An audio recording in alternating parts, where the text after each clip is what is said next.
नमस्कार बंधुरा बेंगली ओभेने तुम्हारे सबाइके स्वागत जानाई। निश्चय तुम्हारा सबाई खूब भालो और सुस्थ आछो। आज के आमी तुम्हादेर साथे शेयर करब फुचका रेसिपि। खूब सहज भावे बानिये देखाबो जाते एकबार देखेई प्रथम बारई तोमरा सक्सेस हओ। कारण फुचका आमरा अनेकेई बानाते गेले नय नरम हये जाय, ना होले फोले ना বা বেশিক্ষণ মুচমুচেও থাকে না, কিছুক্ষণ পরে নরম হয়ে যায়। তো আমার এই রেসিপি দেখলে কিন্তু তোমরা 15 থেকে 20 দিন স্টোর করে রেখেও দিতে পারবে। আর প্রত্যেকটা ফুচকা ফুলবে আর প্রতিটা ফুচকাই এরকম মুচমুচে ক্রিস্পি হবে। আমি তোমাদের গ্যারান্টি দিচ্ছি বন্ধুরা, আমার রেসিপি ফলো করে যদি ফুচকা বানাও এবার থেকে আর ফুচকা তৈরি করতে কোনো অসুবিধাই হবে না। তাই পুরো ভিডিওটা দেখার অনুরোধ রইল আমার সব বন্ধুদের কাছে। রেসিপি ভালো লাগলে একটা লাইক করো আর চ্যানেলে নতুন বন্ধু হয়ে থাকলে চ্যানেলটা সাবস্ক্রাইব করে আমার পাশেই থেকো। ফুচকার সাথে বানিয়েছিলাম ফুচকার স্পেশাল মশলা আর টক জল আর চুরমুর, যেটা স্ট্রিট ফুডের থেকে অনেক বেশি টেস্টি হয়েছিল। একটা ভিডিওর মধ্যে তোমরা সব কিছু পেয়ে যাচ্ছ, তাই প্লিজ বন্ধুরা তোমরা সবটা দেখো। চলো তাহলে বানানো শুরু করি। এর জন্য একটা যে কোনো সমান মাপের বাটি, কৌটো বা গ্লাস নিতে হবে। এরকম বাটি নিলে কিন্তু মাপটা ঠিকঠাক বোঝা যাবে না, নিচের দিকটা সরু ওপর দিকটা চওড়া। তাই নিচ থেকে ওপর পর্যন্ত যেটা সমান সেই রকম একটা পাত্র নেবে, সেটা কৌটোর মুখে ঢাকনা হলেও হবে। আমি এখানে মশলার কৌটো থেকে একটা বাটি নিয়ে নিয়েছি। এই বাটিটার মাপ করে আমি 2 বাটি সুজি নিলাম। সাথে নিচ্ছি 2 চা চামচ ময়দা। যে বাটির মাপে আমি সুজি নিয়েছি ওই বাটির মাপে এই ময়দাটা যদি মাপতাম তাহলে বাটিটার 4 ভাগের 1 ভাগ, অর্থাৎ যতটা সুজি নেবে তার 8 ভাগের 1 ভাগ ময়দা নেবে। ময়দাটা সুজির সাথে মিশিয়ে নিয়ে সাইডে রেখে দিলাম। এখন কিছুটা জলকে ফুটিয়ে নিতে হবে। আমাদের প্রয়োজন যতটা সুজি নিয়েছি তার হাফ জল। এখানে যেহেতু আমরা 2 বাটি সুজি নিয়েছি তাই 1 বাটি জল দিতে হবে। তবু আমি আরও কিছুটা জল এক্সট্রা ফুটিয়ে নিলাম, যদি বাই চান্স কিছুটা বেশি লাগে।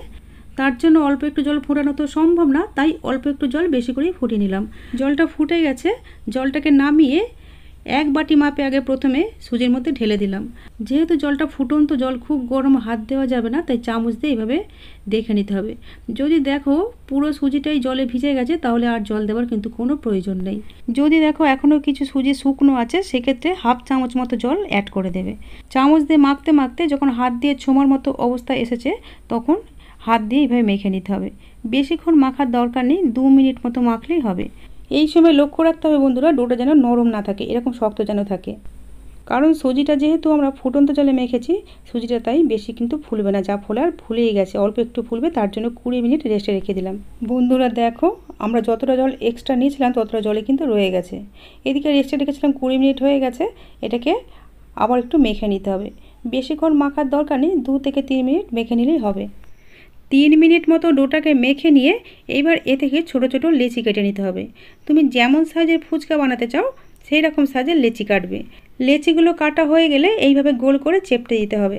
আর কয়েকটা করে গোল করে এর উপর দিয়ে কিছুটা করে ময়দা ছিটিয়ে দিতে হবে, যাতে একটা লেচির সাথে আর একটা লেচি লেগে না যায়।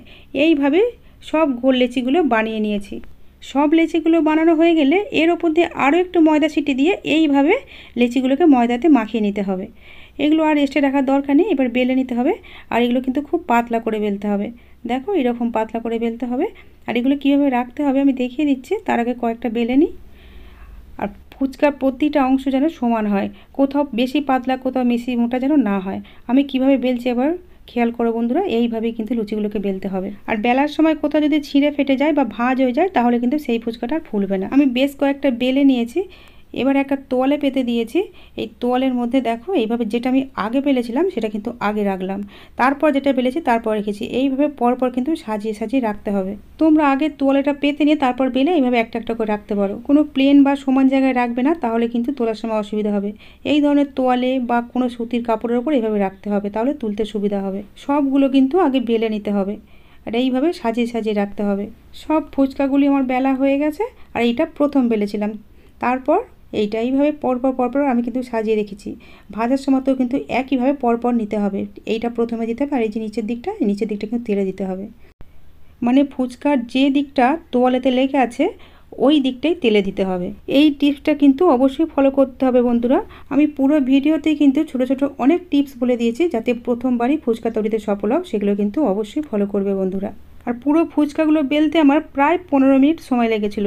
এখন ফুচকাগুলোকে ভেজে নিতে হবে, তার জন্য ওভেনে একটা প্যান বসিয়ে দিয়েছি আর তেলটাকে খুব ভালো করে গরম করে নিতে হবে। আমি প্রথম যে ফুচকাটা বেলেছিলাম সেটাকে তুলে নিলাম আর নিচের পোর্শনটা কিন্তু তেলের দিকে দিলাম।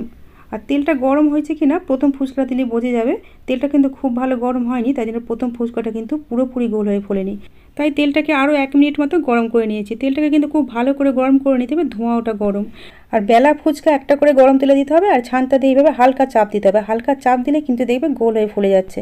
যতক্ষণ না ফুচকাটা ফুলবে ততক্ষণ হালকা চাপ দিয়ে চেপে থাকবে, ফুলে গেলে ছেড়ে দেবে, দিয়ে আরেকটা ফুচকা এটি গরম তেলের মধ্যে দিয়ে দেবে। এইভাবে একসাথে 5টা 6টা যতগুলো পারো ভেজে নেবে। আমাদের যেহেতু প্যানটা ছোট, তেলটাও কম, তাই এইভাবে একটা একটা করে দিয়ে কিন্তু ভাজতে হবে। একসঙ্গে অনেকগুলো দিলে তেলের টেম্পারেচার কমে যাবে আর ফুচকাগুলো ফুলবে না। আর যেসব দাদারা পেশাদারি ফুচকা ভাজেন তাদের কড়াটাও বড়, তেলও অনেক বেশি থাকে, তাই অনেকগুলো একসাথে দিলে কোনো অসুবিধা হয় না। আর ফুচকাগুলো ফুলে যাওয়ার পর লো হিটে এইভাবে উল্টে পাল্টে মুচমুচে করে লাল লাল করে কিন্তু ভেজে নিতে হবে।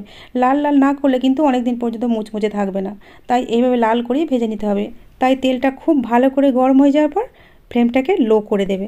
এইভাবে উল্টে পাল্টে সব ফুচকাগুলি আমি ভেজে নিয়েছি। যে সকল বন্ধুরা আমার চ্যানেলটা আগে থেকে সাবস্ক্রাইব করে রেখে দিয়েছো তাদেরকে জানাই অসংখ্য ধন্যবাদ ও আন্তরিক ভালোবাসা। আর যেসব বন্ধুরা আজকে আমার চ্যানেলে নতুন এসেছো অথবা এখনও সাবস্ক্রাইব করোনি তাদের কাছে আমার অনুরোধ চ্যানেলটা সাবস্ক্রাইব করে আমার পাশে থাকার।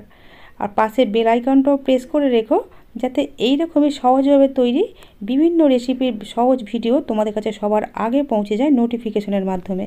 বন্ধুরা দেখো, তোমাদের সাথে কথা বলতে বলতে আমার সব ফুচকাগুলো কিন্তু ভাজা হয়ে গেছে। দেখো কত মুচমুচে হয়েছে, কত পারফেক্ট তৈরি হয়েছে ফুচকাগুলো। সব ফুচকাগুলি কিন্তু এইভাবে ফুলেছে, শুধু 3-4টে ফোলেনি, যেগুলো বেলার সময় ভাঁজ হয়ে গিয়েছিলো বা ফেটে গিয়েছিলো। সেই না ফোলা ফুচকাগুলো দিয়ে আমরা চুরমুর বানিয়ে নেব। আর তৈরি করা এই ফুচকাগুলো কোনো এয়ারটাইট কন্টেনারে বা এইরকম কোনো প্লাস্টিকের মধ্যে ভরে 15 থেকে 20 দিন স্টোর করে রেখে দিতে পারবে। আর 15-20 দিন পর্যন্ত কিন্তু এটা মুচমুচে থাকবে। শুধু লক্ষ্য রাখতে হবে এর মধ্যে যেন কোনো বাতাস না ঢোকে, আর এই প্লাস্টিকে রাখলে এর মধ্যে যেন কোনো ছিদ্র না থাকে, তাহলে কিন্তু নরম হয়ে যাবে। এটা মুড়ির প্লাস্টিক, এর মধ্যে ভরে আমি মুখটাকে পেঁচিয়ে দিয়ে এইভাবে গাটার দিয়ে খুব ভালো করে এঁটে রাখলাম। এটা আমি রাত্রিবেলা বানিয়েছি, তাই রাত্রিবেলা আর জল আর আলু মাখলাম না, এটা আমি পরের দিনে বানাবো। আর যেহেতু সুজি দিয়ে তৈরি, দেখো কত মুচমুচে হয়েছে। এখন আমি তোমাদের পরের দিনে দেখাচ্ছি। এখন একটা স্পেশাল মশলা বানিয়ে নেব, যেটা আলু মাখা, টক জল আর চুরমুর তিনটেতেই ব্যবহার করা যাবে। এর জন্য ওভেনে একটা প্যান বসিয়ে দিয়েছি, আর প্যানের মধ্যে দিয়ে দিলাম 2 টেবিল চামচ গোটা ধনে। ধনেটা ভাজতে যেহেতু সময় একটু বেশি লাগে, তাই ধনেটা আগে দিয়ে দিলাম। আর লো ফ্লেমে অনবরত নাড়াচাড়া করে 30 থেকে 40 সেকেন্ড ভাজা ভাজা করে নিতে হবে। 30-40 সেকেন্ড পরে দিয়ে দিলাম 1.5 টেবিল চামচ গোটা জিরে, সাথে দিলাম 3-4টে গোটা শুকনো লঙ্কা। ঝাল যদি কম খেতে চাও তাহলে দানাগুলোকে ফেলে দিতে পারো। আর দিলাম 1/2 চা চামচ রাঁধুনি, 6টা-7টা গোটা গোলমরিচ আর 2টো এলাচের দানাগুলো ছাড়িয়ে দিলাম। এগুলো লো ফ্লেমে সব একসাথে খুব সুন্দর করে ভেজে নিতে হবে। মশলাগুলো ভাজা ভাজা হয়ে যখন সুন্দর একটা গন্ধ বেরোচ্ছে, তখন এর মধ্যে দিয়ে দিলাম 1 চা চামচ খাবার লবণ। আমরা যে লবণ রান্নায় ব্যবহার করি সেই লবণ। এইভাবে একদিন তোমরা মশলাটা বানিয়ে দেখো বন্ধুরা, রাস্তার যে ফুচকাগুলো বিক্রি হয় তার থেকে অনেক বেশি টেস্টি হবে। লবণটা দিয়ে ফ্লেমটাকে অফ করে দিয়েছি, আর গরম প্যানের মধ্যে নাড়াচাড়া করে নিলাম। গরম প্যানের মধ্যে মশলাগুলোকে কিছুক্ষণ নাড়াচাড়া করে নিয়ে একটা প্লেটের মধ্যে ঢেলে নিলাম। এখন মশলাগুলো পুরোপুরি ঠান্ডা করে নিতে হবে। ঠান্ডা হয়ে গেলে মিক্সিং জারের মধ্যে এগুলোকে গুঁড়ো করে নিতে হবে। গুঁড়োগুলো কিন্তু দানা দানা গুঁড়ো করতে হবে, তবেই খেতে ভালো লাগবে। মশলাটাকে আমরা চাপা দিয়ে সাইডে রেখে দিলাম। এখন 2টো আলুকে খোসার সমেত সিদ্ধ করে নিয়েছিলাম, এই আলু 2টো খোসাগুলো ছাড়িয়ে নিচ্ছি। এই ফুচকার আলু কিন্তু খোসা সমেত সিদ্ধ করতে হয়। আর এই আলুগুলোকে আমি ভাতে সিদ্ধ করে নিয়েছি, এতে গ্যাস আর সময় দুটোই বেঁচে গেছে। এখানে আমি কিছু ছোলা আর কাঁচা লঙ্কা সিদ্ধ করে নিয়েছি। এই ছোলা কাঁচা লঙ্কাও কিন্তু আমি আলাদা করে সিদ্ধ করিনি। ডাল ভাতে দেবার কৌটোর মধ্যে আমি কিছু ভিজানো ছোলা আর 4টে কাঁচা লঙ্কাকে দিয়ে আর অল্প একটু জল দিয়ে ভাতের মধ্যে সিদ্ধ করে নিয়েছিলাম। এতেও কিন্তু গ্যাস আর সময় দুটোই বেঁচে গিয়েছিল। এখানে রয়েছে কিছুটা কাঁচা ছোলা ভিজানো, আর সাথে নিয়েছি কিছুটা ধনেপাতা কুচি, একটা গন্ধরাজ লেবুর হাফটাকে দুভাগ করে নিয়েছি কিছুটা পাকা তেঁতুল। তোমাদের হাতের কাছে গন্ধরাজ লেবু যদি থাকে তাহলে গন্ধরাজ লেবুটাই দিও, কারণ গন্ধরাজ লেবুতে স্বাদ হয় অসাধারণ। আর যদি গন্ধরাজ লেবু না থাকে তাহলে এর বদলে পাতিলেবুর রস দিও। আর যে পাকা তেঁতুলটা নিয়েছিলাম সেটা একটা বাটির মধ্যে নিয়ে নিলাম, আর এর মধ্যে নর্মাল জল দিয়ে এইভাবে চেপে চেপে তেঁতুলের শাঁসটা বের করে নিতে হবে।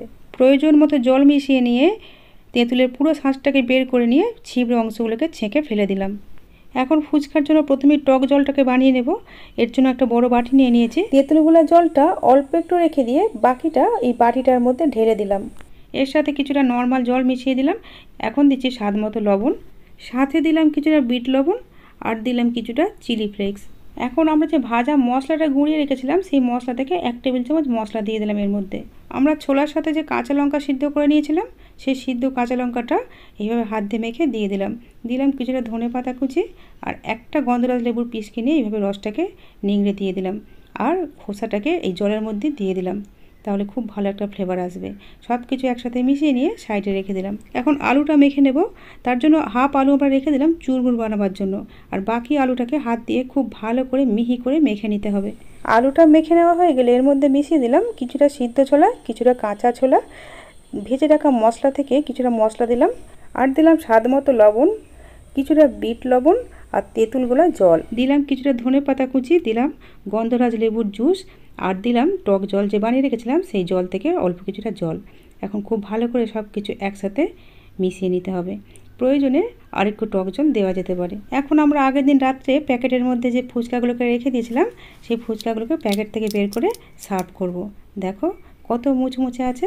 একটা ফুচকাকে ভেঙে নিয়ে তৈরি করা আলু মশলা ফুচকার মধ্যে ভরে দিয়ে আর টক জলে ডুবিয়ে নিলাম।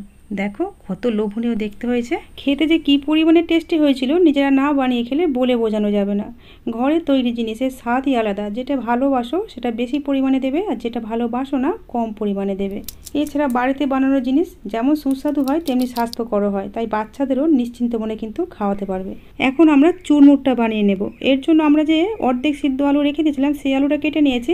আরও আধখানা সিদ্ধ আলু আমি নিয়ে ছোটো ছোটো পিস করে এর মধ্যে দিয়ে দিলাম স্বাদ মতো লবণ, কিছুটা বিট লবণ, কিছুটা চিলি ফ্লেক্স, কিছুটা ধনেপাতা কুচি, দিলাম কিছুটা সিদ্ধ ছোলা, সাথে দিলাম কিছুটা কাঁচা ছোলা।